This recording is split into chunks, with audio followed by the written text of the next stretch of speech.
સમાચારની શરૂઆત કરીશું એક મહત્વના સમાચારથી જે કચ્છથી સામે આવી રહ્યા છે। કચ્છના દરિયામાં એટીએસનું મોટું ઓપરેશન પાર પડ્યું છે।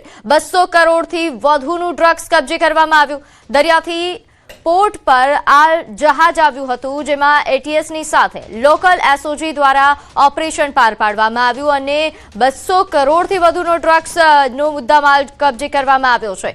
એટીએસની સાથે લોકલ એસઓજી એ ઓપરેશનમાં કામ કર્યું અને તે બાદ આ ડ્રગ્સ ઝડપાયો છે। વધુ વિગત સાથે મારી સાથે સંવાદદાતા નવીન જોડાઈ ગયા છે। નવીન, એટીએસનું આ મોટું ઓપરેશન વિગતવાર જણાવશો।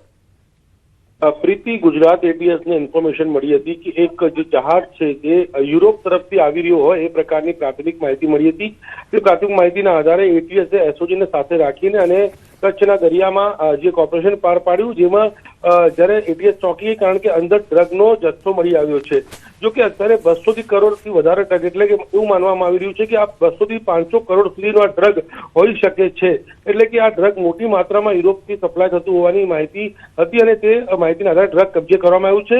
અત્યારે જે છે જે આ જહાજને પોર્ટ ઉપર લાવવામાં આવ્યું છે અને ત્યાં ગણતરીનું કામગીરી જે છે તે કરવામાં આવી રહી છે। એફએસએલની ટીમ, લોકલ એસઓજી, તમામ લોકો આ કામગીરીમાં જોડાયા છે। પરંતુ કહી શકાય કે ફરીવાર દરિયામાં જે રીતે એક મોટું ઓપરેશન પાર પાડવામાં આવ્યું છે અને જે યુરોપથી આવતું હોવાની સામે માહિતી આવી રહી છે।